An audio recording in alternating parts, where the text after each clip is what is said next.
Eukaryotic organisms are multicellular organisms, and that means that they tend to be made up of a lot of different cells. Now, the cells that do compose those organisms, they fall into two main categories or two groups, and we call that somatic cells and reproductive cells. If we talk about the reproductive cells first, I think just from the name it's pretty obvious what those are actually for. These are going to be for reproduction, and we tend to think of them specifically as being for sexual reproduction. And if you just think about the cells that are involved in sexual reproduction, what we're really talking about here are sperm and egg cells.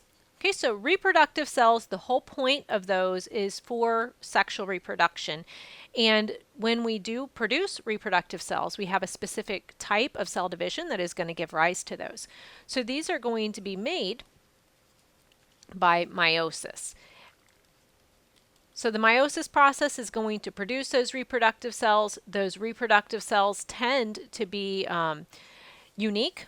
So they would be genetically unique, their DNA would be unique.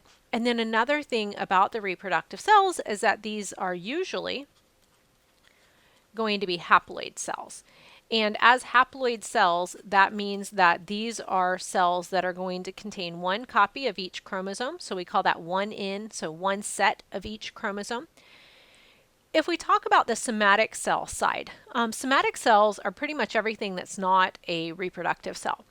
We like to call these a lot of times vegetative cells, because these are the cells that are going to pretty much be doing everything that is not sexual reproduction.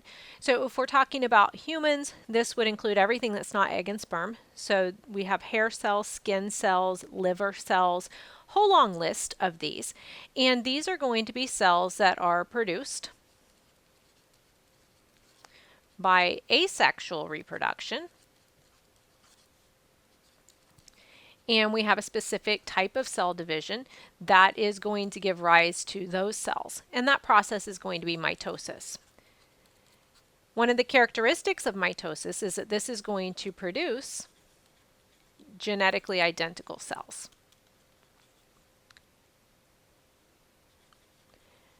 And when we use that term genetically identical cells, really what that means is that we are making clones. So the cells that we have that are somatic cells, if we're talking about a human being, we would expect that every one of those is going to have exactly the same DNA content. So all the chromosomes will be the same, the actual DNA sequence is going to be the same in all of our cells that are not egg and sperm. Another feature of somatic cells is that they tend to be diploid.